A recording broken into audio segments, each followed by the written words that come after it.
Hoje estamos entrando no antepenúltimo devocional. Viemos de Gênesis até aqui, o Apocalipse, no capítulo 13, 14 e 15, com os seguintes assuntos. O número 666. Jesus com a coroa na cabeça e a foice na mão. E Deus irado ao extremo. No capítulo 13, no versículo 1 e 2, fala sobre a besta que emerge do mar. Vi emergir do mar uma besta que tinha 10 chifres e 7 cabeças, e sobre os chifres 10 diademas, e sobre as cabeças nomes de blasfêmias. A besta que vi era semelhante a leopardo, com pés como de urso e a boca como de leão. Deu-lhe o dragão o seu poder, o seu trono e grande autoridade. A besta que emerge do mar é um aliado ou um agente de Satanás que guerreia contra os santos. Simboliza qualquer poder mundial que se opõe aos servos de Deus. No versículo 3 diz: Então vi uma de suas cabeças como golpeada de morte, mas essa ferida mortal foi curada, e toda a terra se maravilhou seguindo a besta. A besta ela tenta usurpar a autoridade de Cristo, que governa graças à sua morte e ressurreição.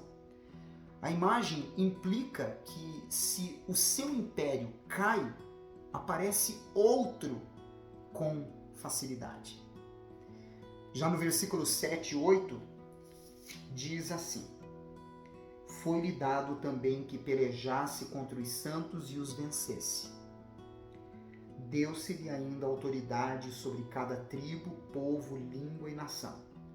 E adorá-lo-ão todos os que habitam sobre a terra, aqueles cujos nomes não foram escritos no livro da vida do Cordeiro, que foi morto desde a fundação do mundo. É muito importante isso. Às vezes, Deus permite derrota e sofrimento. Observe a expressão foi-lhe dado, ou seja, não pertencia a ele. Parecia que Cristo estava derrotado na cruz. Por vezes, ao longo da história, parece que o povo de Deus foi derrotado. Mas, ao final, os cristãos vencerão, porque Deus em Cristo já venceu por nós. O livro da vida contém o nome dos cidadãos do reino de Deus. A morte de Cristo não foi um acidente ou uma ideia inesperada, mas o plano deliberado de Deus. No versículo 11 ao 14, quando fala sobre a besta que emerge da terra, outra besta, a segunda, diz: Vi ainda outra besta emergir da terra. Possuía 2 chifres, parecendo cordeiro, mas falava como dragão. Exerce toda a autoridade da primeira besta na sua presença. Faz com que a terra e os seus habitantes adorem a primeira besta, cuja ferida mortal foi curada. Também opera grandes sinais, de maneira que até o fogo do céu faz descer a terra diante dos homens. Seduz os que habitam sobre a terra por causa dos sinais que lhe foi dado. Executar diante da besta, dizendo aos que habitam sobre a terra que façam uma imagem à besta, aquele que ferida a espada sobreviveu. Se os leitores de João entendiam um poder político opressor na primeira besta, talvez vissem a segunda besta como atraente poder religioso de culto ao imperador. Na época, a lei romana exigia que todas as pessoas adorassem o imperador como Deus. Hoje, as duas bestas nos lembram que tanto o governo quanto a religião podem tornar-se arenas de Satanás. Ele pode usá-los para coagir e enganar. Aliás, não se iluda com manifestações de sinais somente, se quem os faz não tiver de acordo com a palavra de Deus. No versículo 17, quando fala ainda sobre este assunto, diz sobre uma marca. E ele diz sobre esta marca, que estava sobre pequenos, grandes, todos, para que ninguém possa comprar ou vender, senão aquele que tem a marca, o nome da besta ou o número do seu nome. Assim como os cristãos são selados, os não cristãos estão marcados. Ambas as imagens transmitem a ideia de lealdade. Se os leitores de João não adorassem o imperador para provar a sua lealdade, ficariam isolados social e economicamente. Em toda a história, os cristãos têm perdido empregos e oportunidades por se haver posicionado ao lado de Cristo. No versículo 18 diz: aqui está a sabedoria. Aquele que tem entendimento calcule o número da besta, pois é número de homem. Ora, esse número é 666. Como o número 7 simboliza a plenitude de Deus, o número 6 está associado ao homem, algo que é incompleto e que não chega à perfeição. O tríplice 6 enfatiza o quão plenamente maligna é a besta. João exorta os cristãos a discernir o mal. No capítulo 14, no versículo 2, quando fala sobre o cordeiro e os seus remidos no Monte Sião, diz: olhei, e eis o cordeiro em pé sobre o Monte Sião, e com ele 144.000, tendo na fronte escrito o seu nome e o nome de seu pai. Aí ele continua: ouvi uma voz do céu como voz de muitas águas, como voz de grande trovão. Também a voz que ouvi era como de arpistas quando tangem a sua harpa. Estes que estavam perante Deus, eles ouviram a sua voz. Observe a estrutura da voz de Deus. Ao mesmo tempo que ela é soberana e poderosa como as águas, melhor dizendo, e poderosa como um trovão, é suave e leve como o som de uma harpa. Por isso que quando Deus fala e damos ouvidos, há um impacto profundo e positivo em nossas vidas.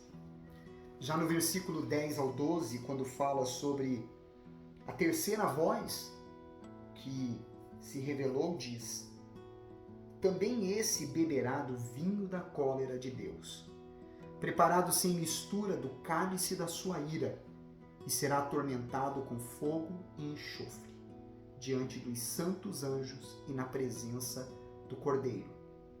A fumaça do seu tormento sobe pelos séculos dos séculos, e não tem descanso algum, nem de dia, nem de noite. Os adoradores da besta e da sua imagem, e quem quer que receba a marca do seu nome. Aqui está a perseverança dos santos, os que guardam os mandamentos de Deus e a fé em Jesus. Fogo e enxofre muitas vezes são associados aos tormentos do inferno.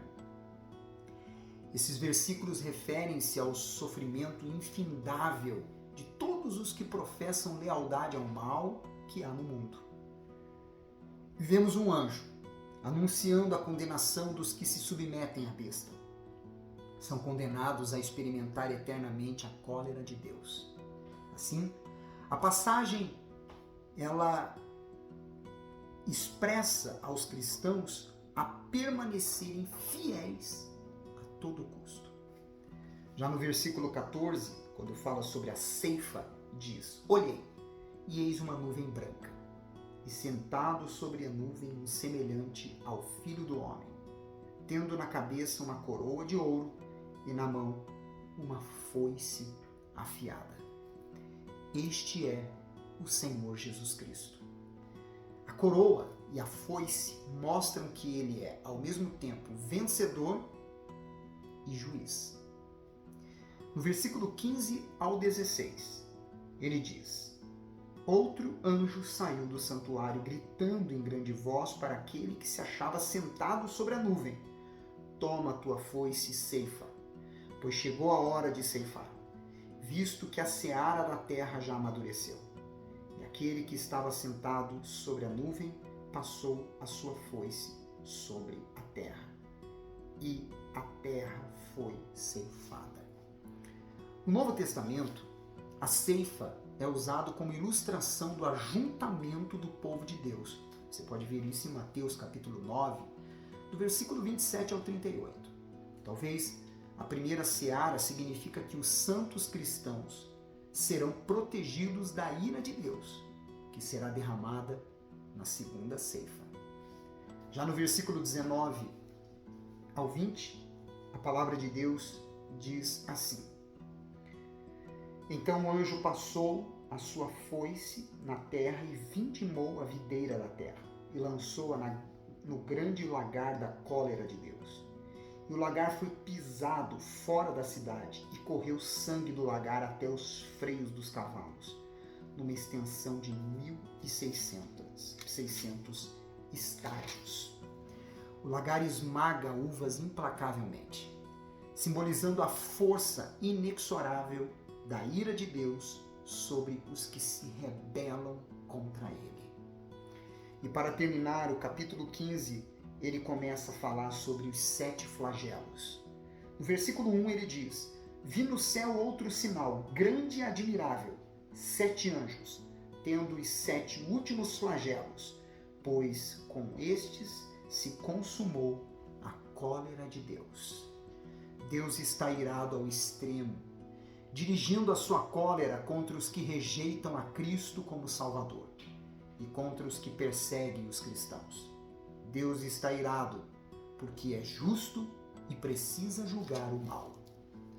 Mas amanhã, quando estivermos aqui com vocês no devocional, trazendo o penúltimo dia do Apocalipse, nós veremos momentos profundos nas revelações que encontramos neste livro.